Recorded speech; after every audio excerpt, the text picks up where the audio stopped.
Sweep the leg. What? Do you have a problem with that, Johnny? No, Sensei. Oh, hey. Sorry, I was just watching something over here. Welcome back. Truck Tales. Another one for you right here on mindofmodernman.com and our YouTube channel. I am Keith, and I'm glad to have you here once again. I was just watching some movies on YouTube, watching different clips of movies, and it made me start thinking about my favorite movies from the 80s. Now, I'm not talking about cinematic masterpieces. I'm talking about ones that I love, my favorites, movies that I could watch over and over and over again, laugh through the whole thing, and keep going. I love things that are light. If you remember from the video we just made a couple weeks ago about my choices in music, I like things light and peppy. And you can probably click one of these links up here to see that video too. But my movies are the same way. I started listing them all out, and I realized that the movies are all from different years within the 80s. And I said, all right, well, let me start year by year and talk about what my favorite movie is for each year. And again, these are my favorite movies that I will watch over and over and over again. And I hope that you enjoy this list. So let's start where it starts. 1980. 1980, my favorite movie, Empire Strikes Back. It is vastly figured to be the greatest Star Wars movie ever to hit the screen, and who am I to fight with that? When you think about all the things that are in this, there's the planet Hoth. There is I Love You, I Know. There's Han, Frozen, and Carbonite. There's Cloud City. There's the introduction of Yoda. There's Do or Do Not. There is no try. And of course, the biggest reveal in all of cinematic history, I am the Father. Of course, those things were huge, and that makes this movie awesome. Not only that, I was 5 years old when it came out, and I remember it being the first movie I saw in the theater with my father and my friend Joey, who used to live across the street. Fantastic movie.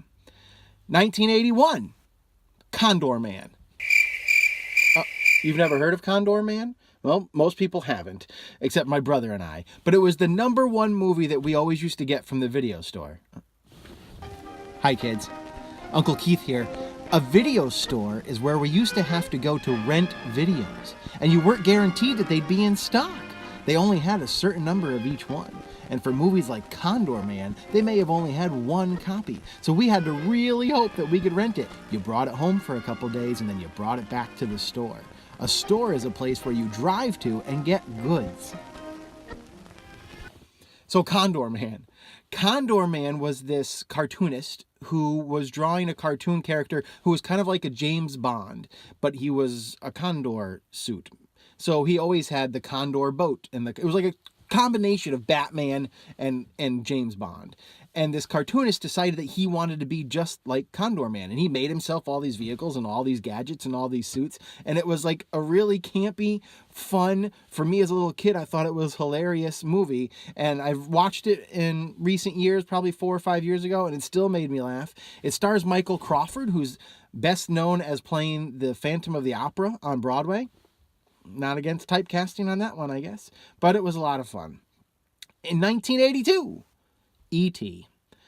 An alien comes to Earth. This little boy, who was probably about the same age that I was when I saw it, finds him and puts him in his closet and keeps him safe.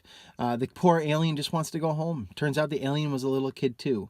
I mean, this movie had laughs. It had tears. That scene with the frogs in it as a kid, that was hilarious. I loved every minute of that. If you haven't seen E.T., something is very wrong with you. 1983, A Christmas Story. I watched it in the theaters the year it came out, and I've watched it every year since. And tell me that you haven't watched this movie every year at least 3 or 4 times between Christmas Eve and Christmas when TBS and TNT play it over and over and over and over and over again. It's classic. It's got all those lines that you can think about. The scene where you stick your tongue to the flagpole. You're going to shoot your eye out, kid. Bumpuses! All of those things that you can remember from this movie, and they go on and on. The pink bunny suit, a Zeppelin, eating mashed potatoes like a piggy, the big suit running down the street. Oh my goodness. Scott Farkus, he was such a bad guy too, and we all hated him, but we loved that Ralphie fought back. I loved A Christmas Story. So much fun. 1984, The Karate Kid. Come on. Daniel-san, He comes from New Jersey. He ends up in California. He has to fight for his respect against the bully, Johnny. And he does so with the help of the janitor, Mr. Miyagi. What a great relationship. They made a bunch of sequels. I don't want to start talking about the remake with the Will Smith's kid. But the ones that they made with Daniel-san were really fun to watch. My brother and I would fight each other pretty much after every single time we watched this, and we watched it a lot, so we fought a lot. But it was always fun. You never did a crane kick. We can never pull off the crane kick, though, because, you know, you got to have balance and all these kinds of things. Balance is important. They actually just remade, or they didn't remake, but they made a new 10-episode kind of continuation with the original cast, the original Daniel, the original Johnny. It's on YouTube right now, and it's called Cobra Kai. And actually, just recently on mindofmodernman.com, I went ahead and wrote a review. Dusted off the TV critic juices and wrote a review of what I thought about Cobra Kai. So you should go check that out on mindofmodernman.com. 1985, Spies Like Us. Dan Aykroyd, Chevy Chase, two guys who get thrown into Russia as spies who never should have been, and they end up saving the world. You can't go wrong there. They use the music Goldfinger all the time. What a great song. And, did you hear that? You guys hear that? Oh, it's a dick fur. You don't know? What's a dick fur? To pee with. 1986, The Three Amigos. Steve Martin, Chevy Chase, Martin Short, three actors who get fired for being too pompous, get a telegram from Santo Poco, Mexico, that they want them to come save the day. They think that it's just a show. Santo Poco thinks they're real heroes. The two of them match, and then El Guapo shows up with Jefe, and all things go to hell. It sounds like a great action adventure, but it's Chevy Chase, Steve Martin, and Martin Short. So what do you think happens? There's a singing bush, for crying out loud. It's one of my favorite movies. I quote it non-stop. I love everything about Three Amigos. If you haven't seen The Three Amigos and you like comedy and you like to laugh, you have to go see it now. 1987. Maybe not as manly as I should be, but Dirty Dancing.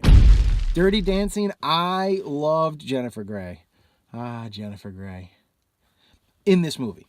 I thought Baby Houseman was the cutest thing ever. And then she learned to dance. You know, you got Johnny Castle. They're dancing. They're having fun. They're doing the lift in the lake. There's all the families. There's the great music. It's a musical. And it was a lot of fun. And I remember renting it on pay-per-view and taping it and then watching that tape over and over and over and over and over and over and over again. I think at one point I knew the license plate of Johnny's car. I mean, I watched this movie a lot.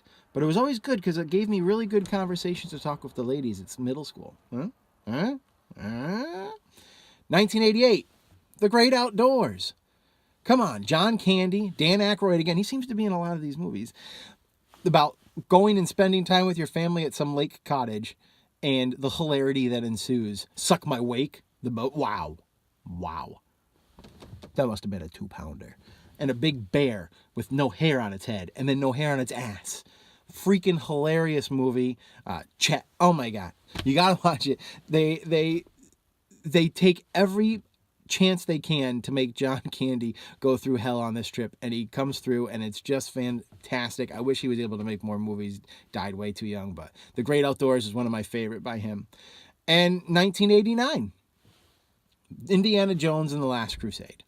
I was a freshman in high school. My movie taste maybe got a little bit better.